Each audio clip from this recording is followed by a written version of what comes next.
If you clicked on this video, you might be asking yourself the question, what do gaming influencers tell us about ourselves and our culture? Well, you're in luck because I'm here to answer that question in its entirety. Let's get it.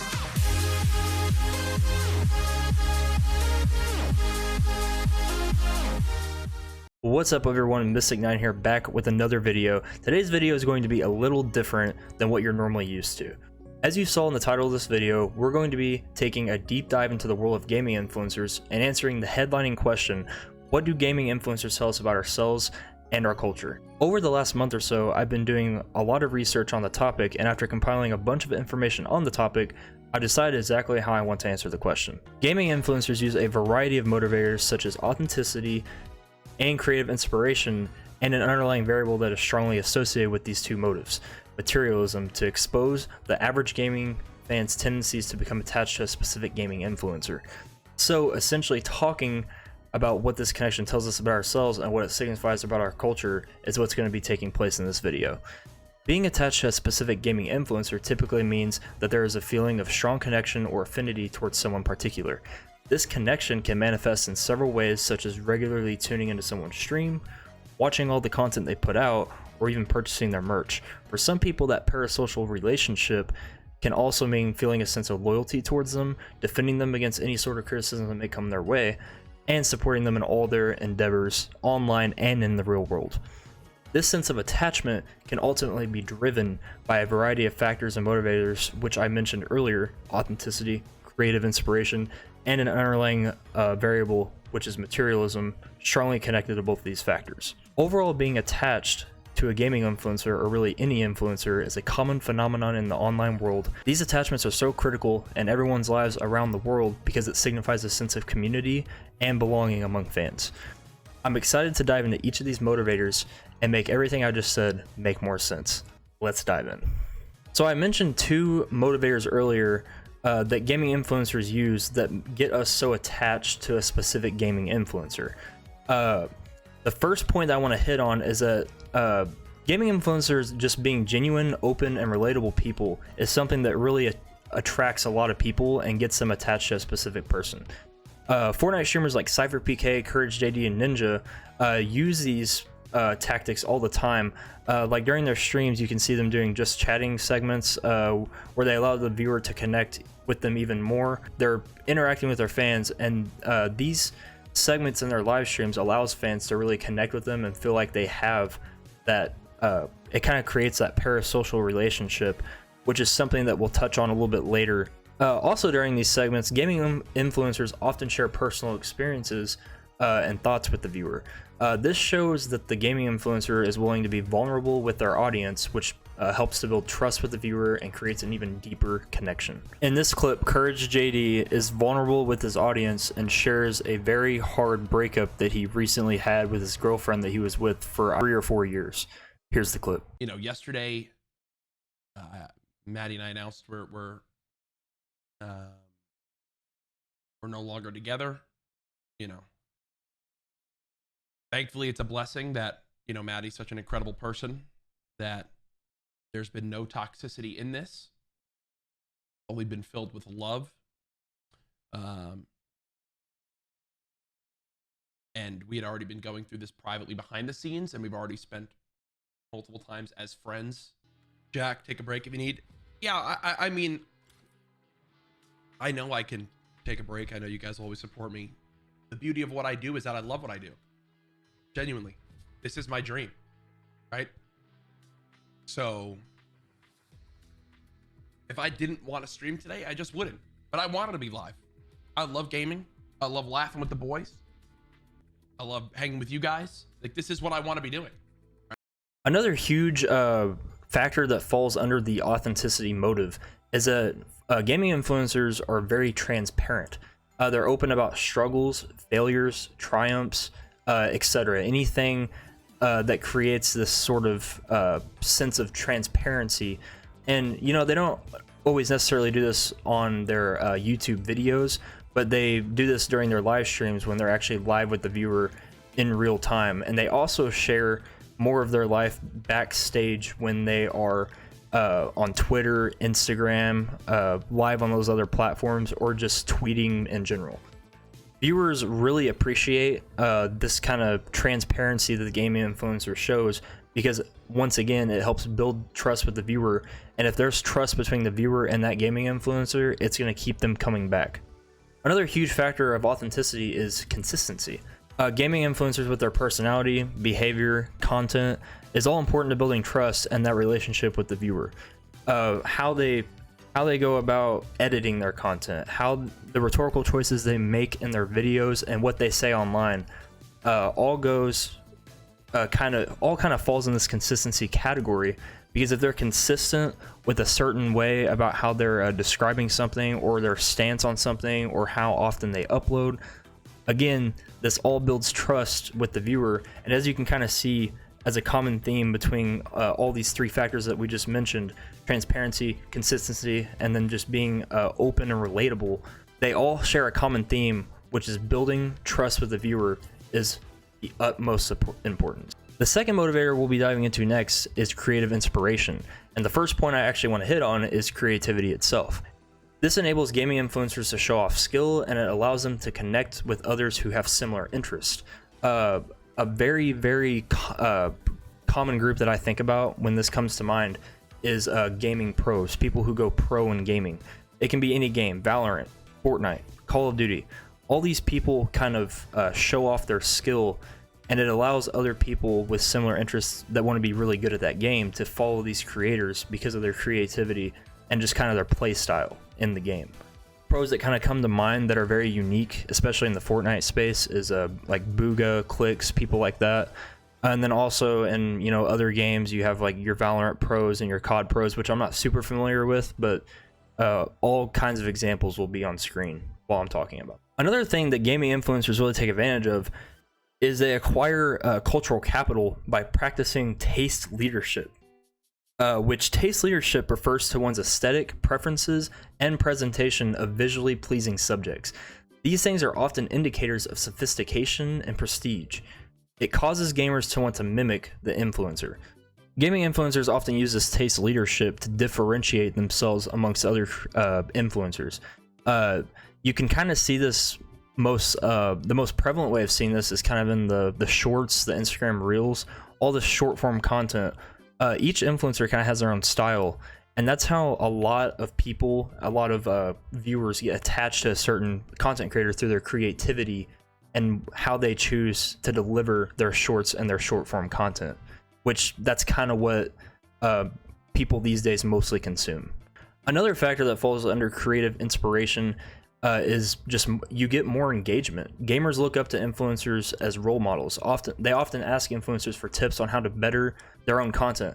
I was just watching Ninja stream a couple days ago, and someone donated like $10 just to ask a question like, what's one tip that you can give me that will make my own content better? What is your opinion on not having a face cam to stream? Does that make people not want to click on your stream? My answer would be a webcam is always going to help you get viewers. Initially. I mean, it's like this. Like, what else is going to stick out? There's two that are just doing gameplay, and then the third one has like a webcam, and you can see the guy, and it's like a cool webcam with an overlay, and you can see that, right? You see like all three of them next to one another. Like, which one are you going to pick? Like me, I'll tell you, I'm going to pick the webcam every single time. And you know, it's not just Ninja. All influencers who have a platform get these questions all the time, and I'm sure they get tired of answering them. And most of the time, they'll just completely ignore the question, because really, it's kind of always the same answer.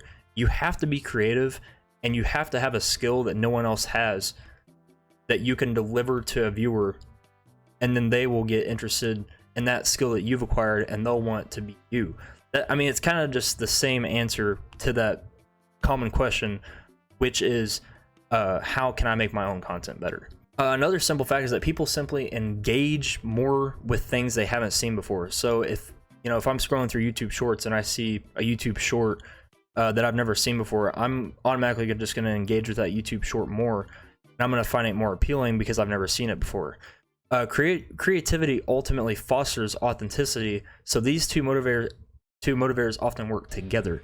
Especially when it comes to sponsored content, the more creative it is, it often leads it to being more authentic, not forcing an ad.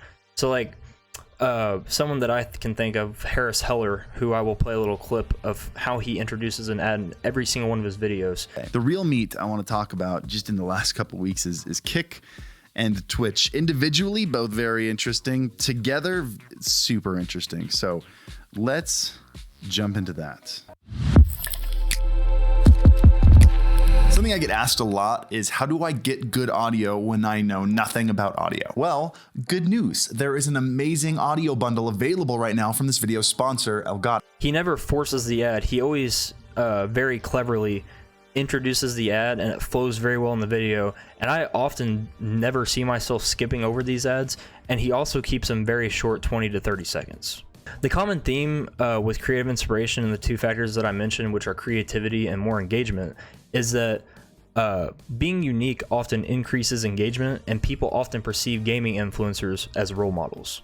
Now I want to talk about the underlying variable, which I mentioned, that kind of feeds into both creative inspiration and authenticity, which is materialism.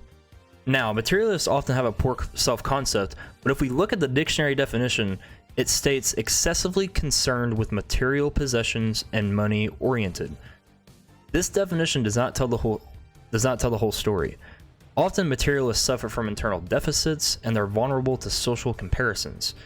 Ultimately, the desire to perceive them as gaming influencers as role models, and they want to connect with someone on a personal level.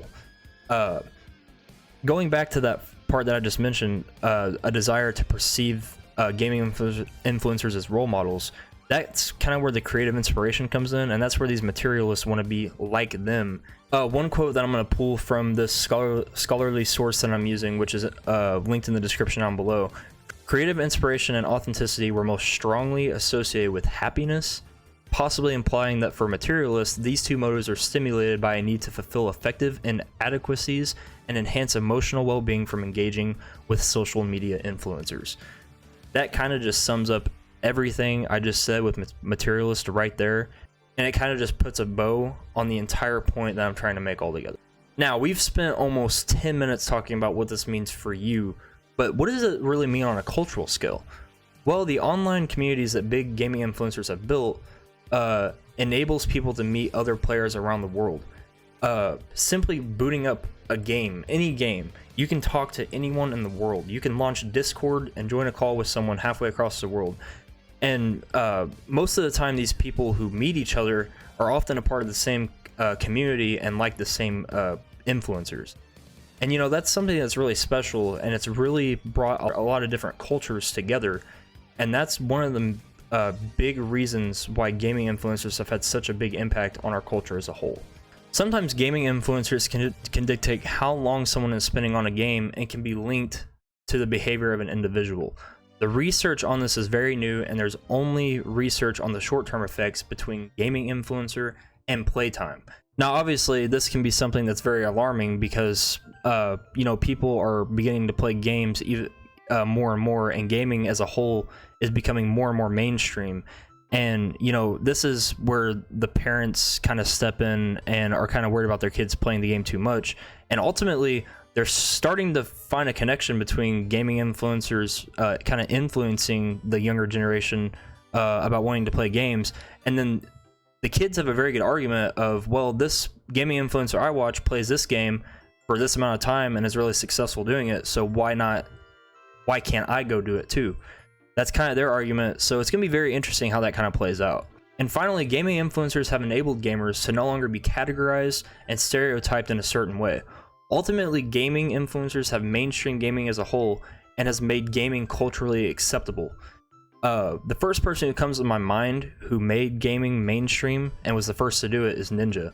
I mean, with the blow up of Fortnite in 2017 going to 2018, his rise to stardom, he was averaging 100,000 viewers a day on Twitch, which is absolutely insane. You could log into a stream at any point in the day and he'd have over 100,000 viewers. And the moment that really kind of made gaming really mainstream and all the news outlets started talking about it was when Drake played with Ninja. It's just moments like these that move gaming more mainstream is what makes gaming an even more safe place for all gamers, because more and more people are talking about it and it's becoming more culturally acceptable to talk about. and gaming influencers have had a great impact on this area of gaming. Overall, I hope you found this to be very informative and insightful. This topic is something I found very interesting during my research and felt that I had to share it with you all. Gaming influencers have pioneered the rise of gaming over the last several years and have ultimately brought it to the mainstream once and for all. The relationships that are being built between not only influencer and viewer, but the relationships within the influencers community is what makes the rise of gaming all that more special. I'm excited to see what the future of gaming holds and how gaming influencers continue to impact ourselves and all the different cultures. Alrighty everyone, that is going to do it for today's video. I know this video is something a little different than what you're used to, but I hope you enjoyed it anyway. If you're new and you've watched this point in the video, then you might as well hit that like button. And while you're down there, go ahead and subscribe and hit that noti bell to never miss any future content like this. Without further ado, I love you all very, very much, and I'll see you in the next video. Peace out.